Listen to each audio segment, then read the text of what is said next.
yang menyatakan bahwa semakin meyakinkan pada masyarakat bahwa pembangunan IKN ini dilanjutkan dan dipercepat. Dilanjutkan dan dipercepat ya. Karena beliau mempunyai target tahun 2028 menjadi ibu kota politik. Oke. Sampai ngerti nggak? Ngerti, Pak. Ngerti nggak? Artinya ibu kota politik itu apa? Iya. Saya kurang. Trias Politikanya gedung-gedungnya udah ada semua. Oke, jadi Sampai pintar juga. Iya, udah dibocorin. Jadi kalau ibu kota politik itu eksekutif, yudikatif, dan legislatif sudah berfungsi. Ya. Sehingga sebagai pemerintahan sudah bisa dilakukan di IKN. Harapannya dan keyakinannya dengan pemerintahan sudah mulai dilaksanakan di IKN, semua kegiatan akan dengan sendirinya akan otomatis ke sini. Iya, itu harapannya. Berarti 2028 nggak cuma sekali-sekali pas seremonial datang, tapi udah tiap hari. Sudah di sini. DPR rapatnya tiap hari. Sudah di sini. Bahkan beliau juga waktu dulu mempunyai cita-cita pelantikan presiden tahun 2009 sudah di sini. Di sini. Oh, itu ya disampaikan juga ke Pak Bas PR besarnya dulu. Itu, waktu dulu ya. Tapi yang kemarin 2028 ibu kota politik. Jadi saya sekarang ditugasi menyiapkan, membangun dan menyiapkan legislatif dan yudikatif, bukan hanya kantornya saja, tapi juga huniannya bagi para anggota dewan itu. DPR. Pak Prabowo itu kan kemarin salah satu komitmennya akhirnya menunjukkan penambahan jumlah anggaran Pak 48,8 triliun itu. Itu untuk APBN saja. Itu APBN aja. Padahal kan penganggaran pembiayaan dari IKN ini tidak hanya APBN, tapi juga ada KPBU. Ya. Jadi kerjasama pemerintah dan badan usaha untuk membangun jalan, untuk membangun hunian 107 tower yang sekarang loh ya. Ini akan bertambah terus. Jadi kalau yang kemarin saya laporkan ada 60 triliun untuk dari KPBU. Oke. Dia justru lebih besar dari APBN ya? Oh ya harus kan? Karena jangan sampai mengganggu postur APBN terlalu banyak kan gitu ya? Memang harus kita arahnya ke sana. Yang swasta murni sampai bulan ini ada 6,5 triliun. Bulan ini? Yang mau di groundbreaking. Hotel, perkantoran, restoran itu nanti akan yang siap untuk dilaksanakan pada kuartal 1 ini. Artinya itu tuh menjawab keraguan sebenarnya, Fred. Orang-orang kadang ini lanjut enggak nih gitu toh, Pak. Iya. Makanya ini yang perlu saya terima kasih pada kompas.com ini yang bisa membawa berita ini bukan hanya untuk masyarakat tapi juga para investor. Oh ya. Makanya kami juga sudah mengundang beberapa investor yang sudah groundbreaking yang lalu untuk segera bangun. Ada 6 bank yang sudah mau bangun kuartal 1 ini. BTN, BRI, Mandiri, Kaltara, BCA, satunya lagi.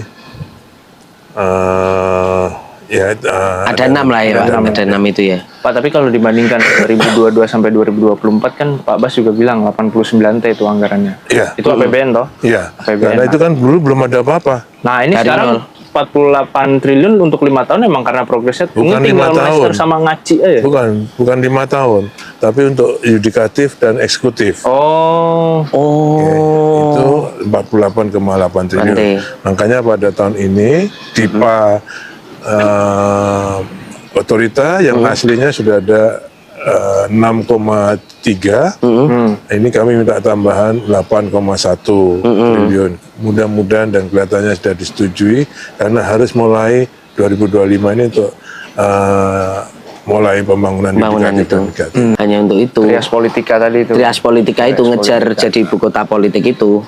Nah, oke ya Pak. Tadi berarti kita udah bahas IKN dulu. Aku juga lanjut ke situ dulu aja. Pak Bas kan kalau kita lihat dulu sebelum jadi kepala otorita kan PUPR tuh Pak. 2 tahun yang lalu katakanlah 3 tahun yang lalu lah 2022 ketika awal ngawali banget gitu Pak. Kan dari nol tuh Pak. Masih hutan ya. Masih hutan banget dari nol.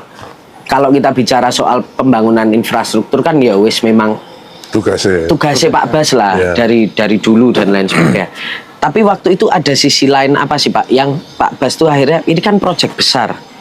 Butuh kalau kita bangun gini tapi nggak ada spirit semangatnya di teman-teman yang kita ajak ngerjain gitu kan ya susah toh Pak. Pak Bas waktu itu ketika akhirnya awal ngawalin bangun itu dapat tugas dari Pak Jokowi yang dibangun dulu, dibentuk sama Pak Bas ke anak buah tuh apa Pak instruksinya? Pertama kita ini membangun sejarah. Oh. Sudah sejak kapan?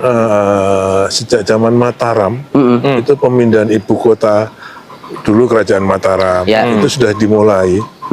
Bahkan sejak ibu kota negara Indonesia pun sudah mulai dicanangkan oleh Bung Karno, oleh Pak Harto, oleh Pak SBY, ya, tapi belum terlaksana.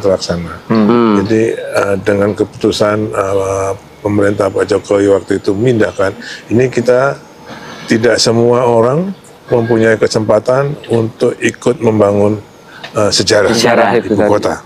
Ya, apa yang tadi disampaikan benar bahwa kami tidak ada satupun orang yang di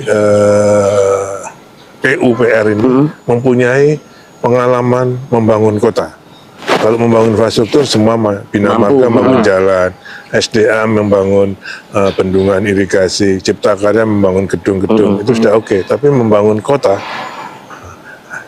belum punya pengalaman even termasuk saya.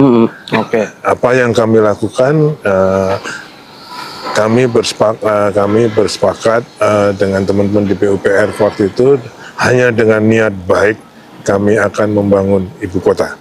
Dimulai dengan sayembara itu. Tapi modalnya cuma niat baik. Jadi justru itu yang awalnya Pak Bas.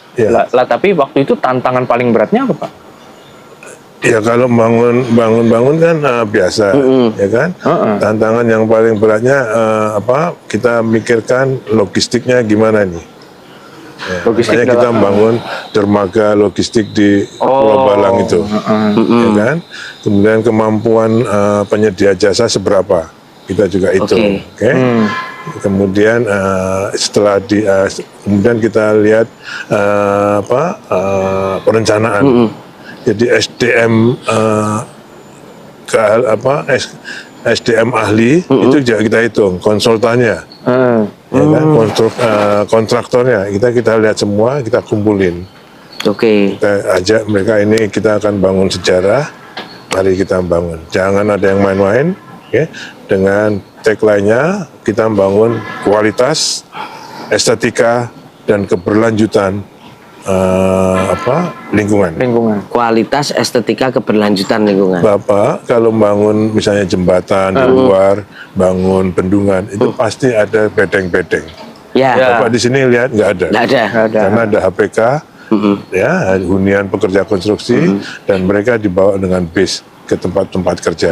Jadi saya kira dengan cara kerja yang baru di dunia konstruksi. Kalau di dunia oil and gas itu biasa.